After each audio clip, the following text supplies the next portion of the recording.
Electric heat trace has been used as a freeze protection means for a long, long time. Again, the technology hasn't changed in over 70 years.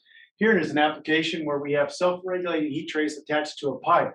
Here's an example of heat trace shorting out for various reasons, whether it's in the junction boxes or on the pipe itself.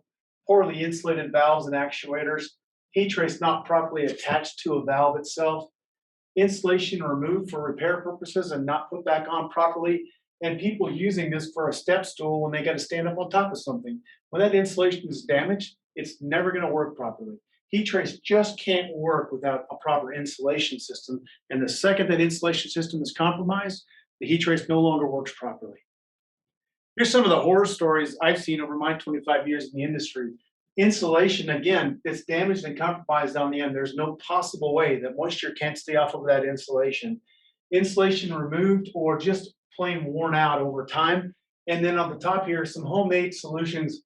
They had to come up with something. They had to keep the plant running, but it didn't last very long, I can promise you. Another really common solution for heat tracing or for heat conservation on the fly or as you have is to take some of this fiberglass Cerakote tape and just tape it on top of the heat trace, or to just run it over the top of it so you can try and conserve some heat on that heat trace. The problem is it's not watertight. Up top here, it's very common for you to see insulation taken off of heating applications altogether and just left off. Heat trace puts out very little wattage per foot and cannot work without insulation.